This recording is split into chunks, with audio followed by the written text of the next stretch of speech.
Encontros com o futuro. Hoje com um convidado mais que especial, que eu acompanhei boa parte da carreira, um grande amigo, Demetrio Teodorov. Teodoro com V, é isso, né? Exato, querido. Perfeito. E aqui, junto comigo, Matthew Shirts, que em português é Camisas Mateus. É isso mesmo. E Érica Martins, coordenadora do curso de administração da SPM São Paulo, que precisa correr para ir para a Fashion Week. Ó, temos horário hoje, hein?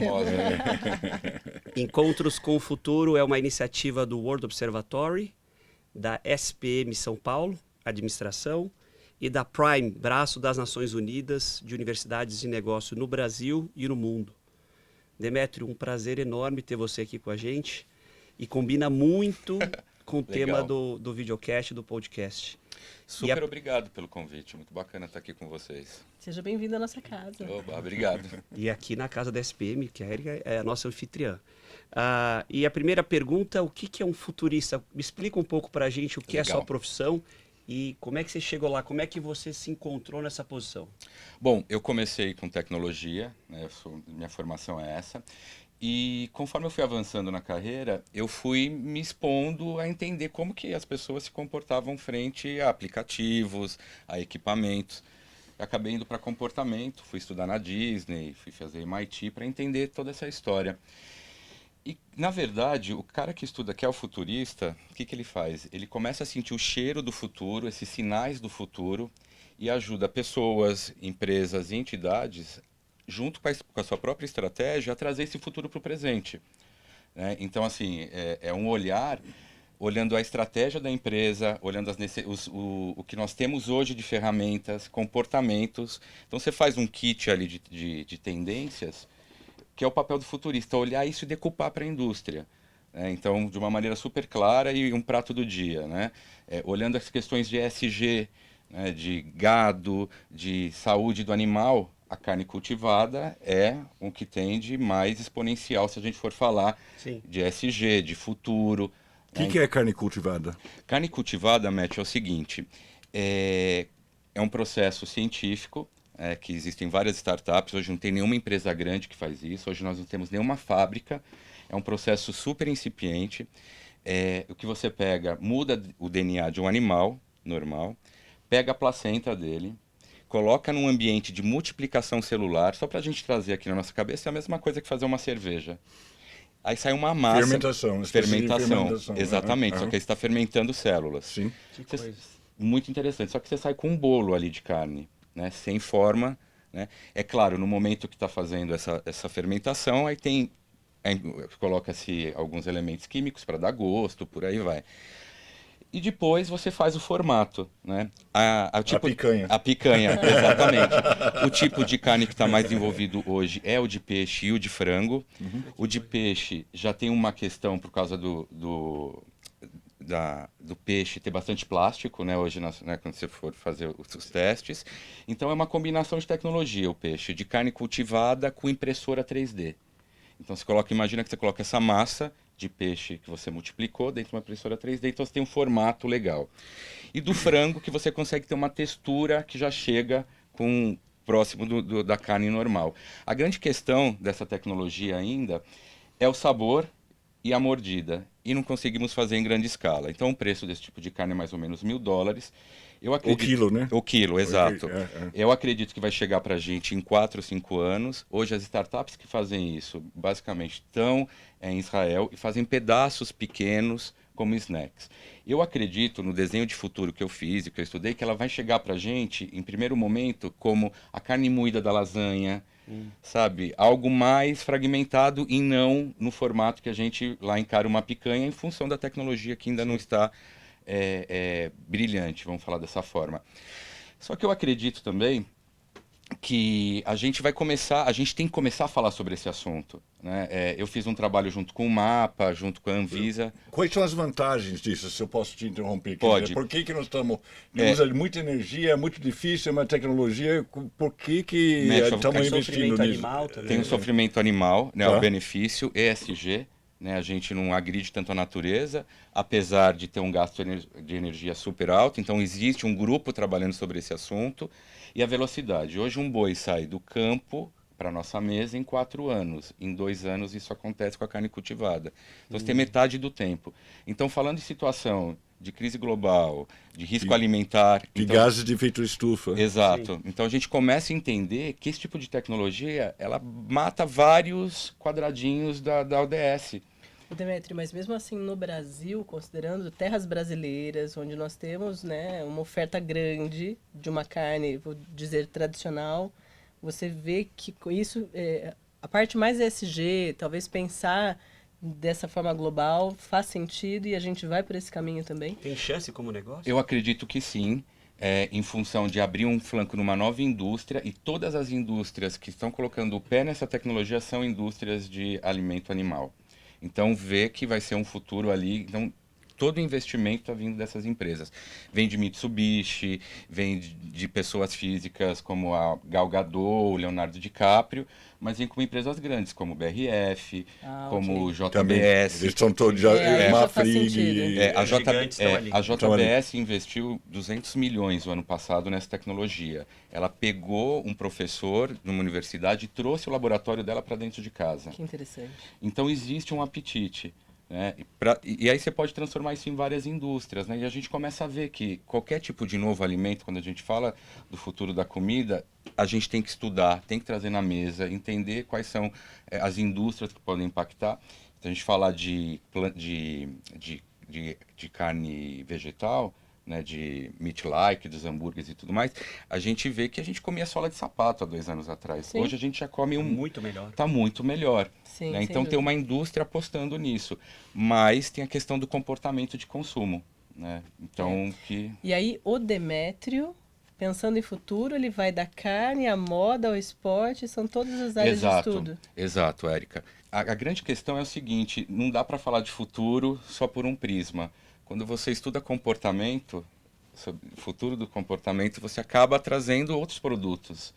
Né? Então, assim, a pessoa que come a carne, ela vai vestir uma roupa, ela vai assistir um filme numa nova mídia. Então, que é aquela grande questão, né? Você trata como um indivíduo, humano no centro, né? Sim, sim. Então, esses comportamentos são muito interessantes. Falando de alimentos especificamente, eu fiz um estudo há 3 anos atrás e está surgindo um novo comportamento de consumo que é o sustentariano, que é justamente o consumidor que vai comprar o produto que ele esteja 360 ESG.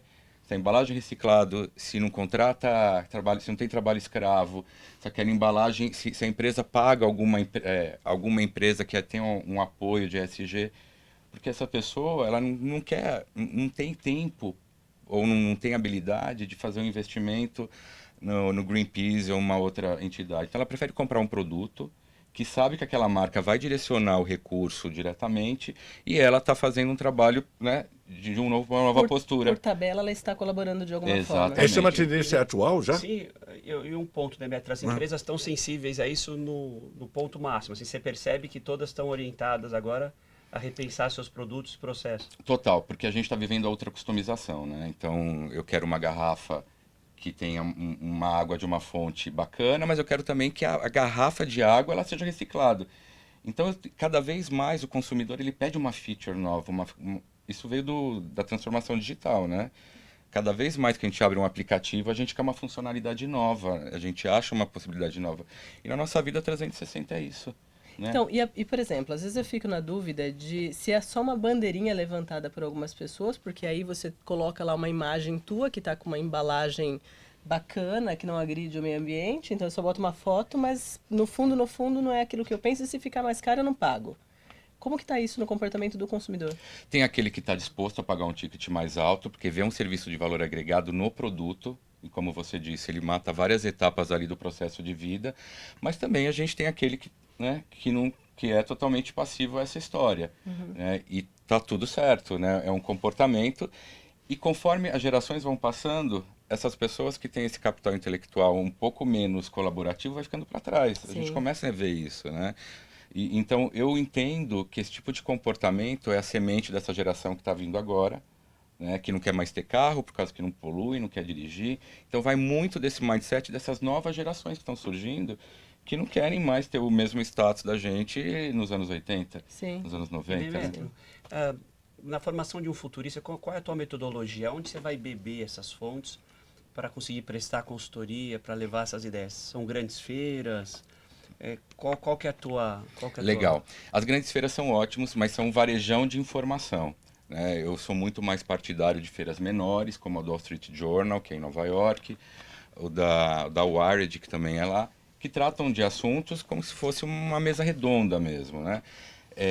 Gosto muito de consumir Fast Company, Wired, bate-papo com um amigo, não tem, hora bar não tem melhor para você chegar, né, a lustrar ainda algumas... Funciona. Ainda funciona. É uma boa profissão, hein? Então, eu vou muito nessa, de conversar bastante com especialistas, porque eu sou generalista, né? Eu tenho ferramenta de futuro que eu consigo enxergar alguns sinais lá na frente. Então, eu me amparo de pessoas, de literaturas e de estudiosos, e dentro da minha visão, das escolas que eu passei, né, e do meu repertório, aí eu faço uma decupagem daquilo que eu acredito que vai ser o futuro. É claro que de vez em quando eu me estrepo, né? Eu já vi... O Demetrio, eu queria te perguntar disso. Tem uma frase que eu adoro, que é de um físico dinamarquês, você deve conhecer, o Niels Bohr, que tem essa frase que é prever é difícil, sobretudo o futuro. Não. Quantas vezes você erra? Era ali que eu queria chegar. Olha, você tem grandes erros, com coisas que você apostou que estava errado? 2 eu apostei que estavam errados Poxa, tá bem. Tá bem. De quantas? 2 de quantas? Tô com um índice bom ainda. A primeira foi o chip, né? Eu fiz um implante de um chip NFC na mão direita. Em 2016, eu trabalhava na indústria financeira e o grande mote era acabar com o cartão. Né? O cartão é impresso em petróleo. Você manda para casa de uma pessoa, gasta carbono, a pessoa liga. Então, um problema. Eu fiz esse implante. Só que assim, é aquela coisa do comportamento. Nós já temos implantes na nossa vida. Nós usamos óculos, existe o DIU, já tem essa cultura. Só que você fala, vou usar esse implante para fazer um pagamento de uma conta, para fazer retirada de um delivery. Fui atropelado, a ambulância vai ler esse chip e vai saber quem eu sou. É muito intrusivo. Então, tecnologicamente, muito bacana, para a empresa de saúde, ótimo, financeira, legal. Só que você tem que mudar um ecossistema, e um ecossistema cultural também. Então, isso foi mal. E a segunda foi a grande questão... Só uma dúvida, o chip continua? Continua. E funciona ainda? Funciona, mas como, não tem nenhuma rede habilitada. Na verdade, o chip é um call to action para uma nuvem, que vai saber um número gigante, e dali vai, né, toda a transação. E a segunda foi a pandemia, né? Nós achávamos que não existiria uma pandemia. Né? Então, todos os cálculos de futuro, até 2025, tinha o cisne, não contemplava o cisne, né? Porque qualquer... nós chamamos de cisne, qualquer impacto não previsto dentro de um futuro. Então, por exemplo, construir mais um parque temático na Califórnia. Será que não vai ter um terremoto ali? Não vai sair? Então, assim, esse é o cisne, o terremoto é o cisne. É o cisne. Só que nós nunca pensamos que isso ia chegar. Era muito filme, né? Era muito distópico. Então, todos os amigos futuristas começaram a se questionar. Será que a gente não tem que colocar um cisne sempre agora? Então, todas as questões de futuro que eu coloco, eu sempre dou um toque. Teremos outra pandemia mesmo. Tá? Então, assim, teremos. Então, assim, eu vejo muito forte algumas questões como fazenda urbana. Fazenda urbana é super legal. Né? É algo de ESG, comportamental, está cheio de prédio vazio aqui. Começa uma pandemia, a gente tem alimento fácil, rápido, né? Falando de futuro do trabalho das profissões que vão se ressignificar. Né? A gente fala muito da inteligência artificial, que vai roubar cargo. Eu vejo que vai ter recolocações. Né? Então, eu acredito muito nesse lugar, sabe? Do futuro do trabalho, ajudando a gente a sair do lugar comum. Demetrio, só para explicar aqui para o nosso ouvinte, a fazenda urbana não é usar o teto dos prédios, sim fazendas verticais. Né? Exatamente, é usar cada andar de cada prédio com um tipo de agricultura. E de lá, né? Já existe em São Paulo, no Ceasa tem uma, na Vila Madalena tem outra, todas incipientes, mas super de um futuro próximo, super factível, está na nossa frente. Né? Agora, Demetrio, você comentou de inteligência artificial, é a notícia que não sai da pauta, e é um pouco assustadora a forma como ela evolui, como ela toma decisão, como ela cria. Então é muito diferente do computador, ela tem iniciativa. E ela vem ocupando tarefas não só simples, mas tarefas muito complexas. Como é que você enxerga o Brasil nesse cenário, onde tem uma automação crescente nos países envolvidos e para serviço a inteligência artificial consegue cobrir boa parte dele? Ó, eu sou super adepto como um copiloto do humano. Eu não acredito no exterminador do futuro. Eu acho que a gente vai ter leis e compliance que vão segurar. Mas vai precisar ter leis e compliance. Exatamente. Vai precisar disso. Já estamos falando sobre esse assunto de maneira robusta para gerar esse awareness. E olha só, o Netflix demorou para ter 3 milhões de pessoas na base 5 anos. O ChatGPT 5 dias. Então, assim, isso mundo. Tem demanda. Uau. Tem demanda, né? E brasileiro é early adopter. Então, eu tenho visto a gente usar a inteligência artificial como já um parceiro de negócio, tá? Criando áreas e empresas que sejam cross, para começar a falar mais sobre esse assunto e chegar no detalhe. É na portaria com reconhecimento facial até desenvolvimento de produto. Só que de maneira assim, estamos descobrindo, estamos entendendo, a gente tem muita informação que não está ainda tão organizada para chegar nesse lugar. Mas eu acho a gente tem que ter o olhar de copiloto, sabe? Vou escrever um texto, não estou seguro, passa lá. Estou tentando abrir meu repertório sobre determinada questão, vai lá também, sabe? Quero desenvolver, otimizar um processo. Eu vejo que a gente está no momento laboratório de tudo. Tem coisas muito legais, como em vídeo, em áudio acontecendo, mas no ambiente financeiro, no ambiente corporativo, a gente está em muito teste. Poucas coisas acabam saindo do outro lado, que é um momento muito legal, que aí começa a impactar muito forte no futuro do trabalho, né? A gente tem inteligências artificiais que conseguem substituir um psicólogo. Né? Que coisa. O que a gente Super faz? íntima, né? Com uma Exato. conversa a dois. Com esse tipo de relação. Então, qual que vai ser o futuro dessas profissões? Né? Para nós, na educação, ainda muito imaturo, nessa questão até do uso da inteligência. O que eu quero dizer? O próprio estudante hoje tem utilizado um GPT da vida como uma ferramenta de facilitação. Sim. E não de pesquisa, nem como um copiloto, que eu achei bacana o jeito que você utilizou. Talvez caiba a nós ensinar o formato de uso para que seja usado de uma forma mais efetiva. Exatamente. Algo assim. Eu me pego muito no momento quando a máquina fotográfica foi lançada. Né? Que aí todo mundo falou, nossa, vai destruir a arte é manual, é outra coisa. Em 1850, mais ou menos. Nós temos um estúdio aqui ainda. Então, gente, a fotografia está com a gente, virou arte, né? Continua, né? Na nossa vida, mesmo sendo a digital, a clássica, e está aí. Né? Então, assim, é o jeito que a gente lida com a ferramenta. É igual redes sociais.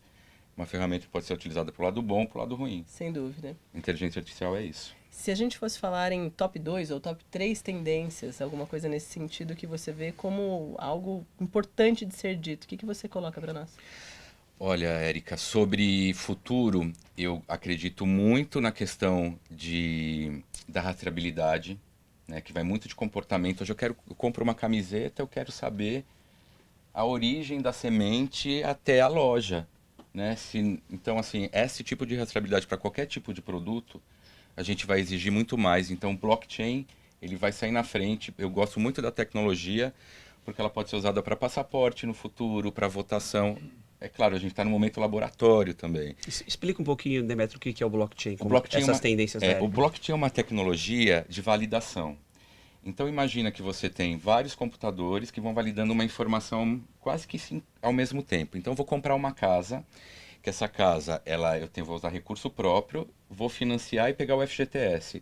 Imagina que esse contrato sai hoje, mais ou menos 2, 3 meses, no blockchain sai em horas. Por quê? Ele vai, consulta minha conta, tem o dinheiro, já pega. Ele consulta, isso em segundos.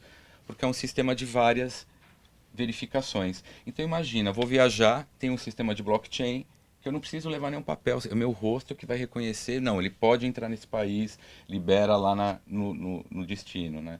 Então, eu acredito muito, a indústria do algodão hoje no Brasil já usa o blockchain, ela tem uma marcação muito forte que pega, se eu não me engano é da semente à prateleira, que é o slogan, eles já conseguem rastreabilizar do agricultor ao cabide. Então, é muito importante quando a gente fala de comportamento, de produto, de novos comportamentos de consumidor. né? E assim, E quando você coloca esse exemplo, se nós pensarmos em outras possibilidades, tem muita coisa Dá a pra ser seguir feita tudo, ainda. tudo. Não, mas você comentou rastreabilidade, que outras tendências você enumeraria? Olha, eu acredito em função, né, de falar de humano no centro, de possibilidades, da inovação que está muito próxima é a fazenda urbana. Isso foi falado muito no último SXSW. Eu tenho sentido muitas pessoas começando a olhar para esse business de uma maneira mais robusta. Então, para mim, é agricultura. Só que a gente fala de agricultura no Brasil, quando a gente for olhar, a gente está com um parque super bacana. Agricultores hoje usam Sim. inteligência artificial, drones, robôs para fazer colheita. Né? Vivemos num mundo que a gente não sabe se vai chover daqui 5 minutos. Então, a inteligência artificial já tem algoritmos para fazer esse tipo de estudo. Né? Então, eu acho que a indústria do agronegócio, e a gente é um país, como você disse, de uma indústria muito forte nesse lugar, eu acredito que essa vai ser a tendência que a gente vai mais sentir na nossa cara muito rápido. Tá? Falando de Brasil e falando de risco alimentar. Só lembrando que o agronegócio no Brasil é monocultura em grande extensão Exatamente. e a fazenda vertical são hortifrutis grandes. Exato. É Exato. outro recorte. Isso, é variação de produto. E a mudança do clima, Demétrio? Como é que a mudança do clima vai impactar o futuro? Como que você vê Nossa. essa questão? É assim, a gente está vivendo aquele momento que está todo mundo se perguntando se a gente vai chegar nos 2 graus de aumento da temperatura, e se chegar vão ter mais de 200 mil pessoas, 200 milhões de pessoas vão correr risco alimentar, né? A gente está em 1,3 alguma coisa, se eu não me lembro agora. Então, assim, o que existe, que eu tenho visto, é muita startup fazendo ação paliativa pequena que pode virar exponencial rapidamente, né? Como a gente disse, às vezes tem uma ação, né, que é tão pequena, né, que não faz verão, né, dentro de um escopo que a gente de tanta agressão, né? Então, acredito em empresas como startups que desenvolvem alimentos para boi com alga marinha, para fazer com que o trato digestivo não agrida a natureza.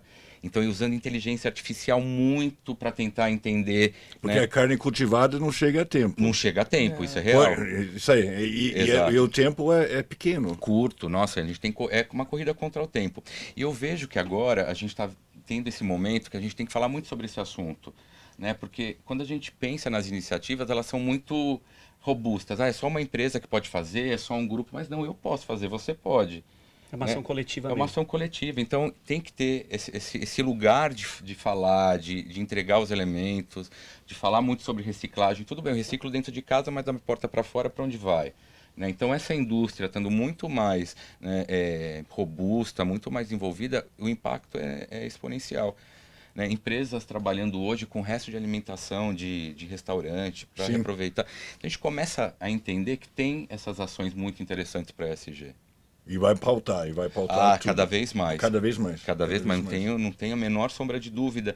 E a gente começa a ver que a iniciativa privada está olhando bastante para esse lugar, né? Porque é update or die, né? Só que agora não é o sistema, é a vida, né? Update or die, E quando você aborda a empresa, como é que você faz? Você estuda o setor dela e propõe que ela entenda um outro serviço ou produto? Você ajuda ela a repensar o produto que ela tem? Como é que é o início do consultor na tua linha? O início é estudando, né, fazendo um estudo da empresa, do mercado, dos produtos e das inovações disponíveis para gerar uma sensação de urgência. Porque às vezes o executivo está tão pautado na linha estratégica que é médio e curto prazo que não vê a longo prazo, né? Então, de 5 a 10 anos, ele começa a perder um pouco desse pé. Então, o meu papel é mostrar esse futuro para ele tentar colocar na estratégia para chegar antes que o concorrente.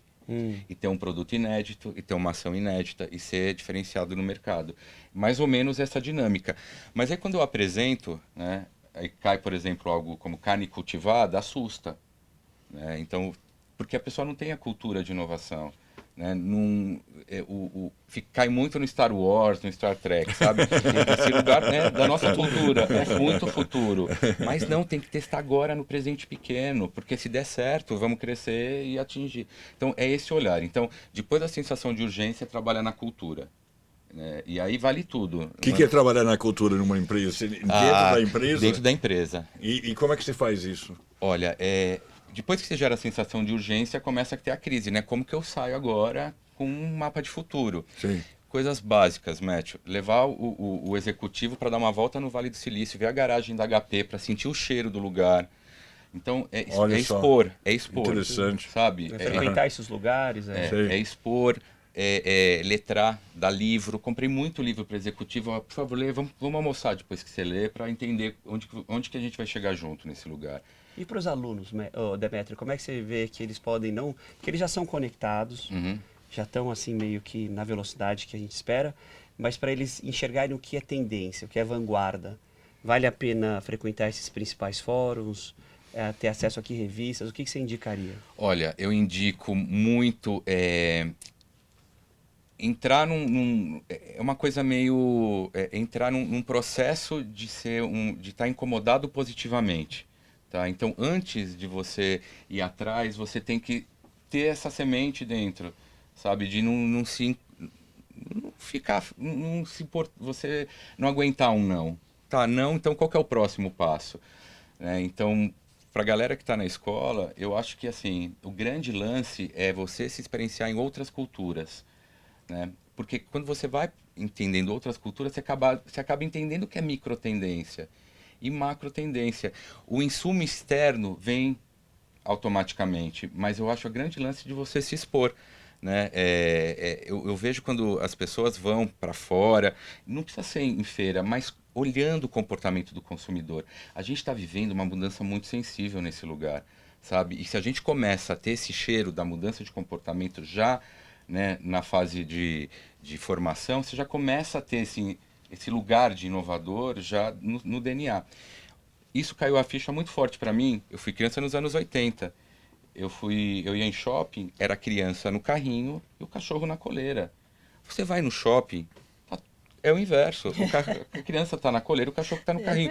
E está tudo certo. Sim, mas é verdade. Esse comportamento sutil mudou. Será que a gente consegue sentir esse cheiro de outros lugares? Então, o que eu insisto é que as pessoas que estejam afim de ter esse DNA, é que primeiro comecem a entender sobre comportamento, consumo. Tecnologia vem a reboque. Tecnologia, ela faz com que aquilo aconteça. Tá, então eu vou fazer uma pergunta nesse sentido, mas um pouco contrária. Simbora. Você me disse o seguinte, quem está afim de buscar. Só que aqui o nosso mote na SPM, inclusive, é inusitude. Então é onde o inusitado acontece, o movimento acontece. Como que eu faço para isso entrar para os alunos de administração? Porque muitas vezes ele nem sabe o que ele está buscando. Essa que é a questão. Quando ele entra, ele não sabe para onde ele vai. E a gente tem que mostrar, nortear, mostrar possibilidades. Como que eu traria isso aqui dentro? Eu vejo muito colaboração, tá? Quando você faz a colaboração e põe e faz alguns trabalhos com o mercado. Colaboração, você trabalha com diversidade, a pessoa que está um pouco travada, ela vai escutar ali, né, dentro de uma mesa redonda e vai começar a ficar incomodada positivamente. E olhar para o mercado, isso é muito interessante. Eu já fiz alguns trabalhos com a Universidade Federal de Pernambuco, junto com algumas empresas que eu trabalhei. E foi muito interessante para todo mundo. Para o cara que está na empresa, porque ele oxigena, faz o trabalho, né, de trazer, né, de fazer de formação. E a pessoa que está que está buscando, né, do ambiente universitário, que abre uma janelinha no ambiente corporativo e olha, ela começa a ficar, né, abrir um outro mundo, entender sobre relações, aquela coisa, acender o spark da inovação. Eu acredito muito nessa conexão. Eu fiz um projeto era um projeto de um PDV para Riachuelo, em que nós contratamos uma empresa... Desculpe, o que é PDV? É um ponto de venda. É um ponto de venda. É um ponto de venda, É o ponto obrigado. de venda. É o aparelho, né, quando você passa na fila de um fast fashion, a pessoa rapidamente, né? Só que a gente estava muito focado em pegar uma empresa e colocar aquilo lá e não ia falar com a pessoa que estava usando, nem com a reação do consumidor na outra ponta. E a empresa Júnior foi ótima, porque ela olhou o lance de diversidade dos dois lados, de quem tinha questões de alguma limitação visual ou auditiva. Então, questões que estavam fora do nosso... Então, assim, pra gente foi um diamante. Então, foi muito legal essa incorporação do ambiente corporativo com o ambiente acadêmico. Legal, a gente faz bastante de trazer as empresas dentro das disciplinas com desafios. Então, de repente, trazer sempre esse viés da diversidade, do futuro, das tendências, isso faz mais sentido. Sem dúvida, porque você começa a abrir um mundo que não existe, né? Sim. E aí, com esse capital intelectual tão efervescente, começa a trazer um lugar que a gente está meio enviesado, com algum viés, né, inconsciente ali preso, né? Sim, sem dúvida. Então, nessa linha, dá para encontrar o futuro. Ah, sem dúvida. Dá para trazer o futuro para o presente, sem dúvida. Maravilha, Demétrio. Ótimo te ter aqui com a gente. Oba, super obrigado. Muito obrigado, viu? Obrigado, Muito gente. interessante. Nota 1000. Olha, Foi uma viagem no tempo. Pra frente. Pra frente. só que eu quero saber mais tendências, tem que voltar. Volto sim, gente. Obrigado. Obrigada. Falou. Até a próxima. Nota 1000. Muito bom.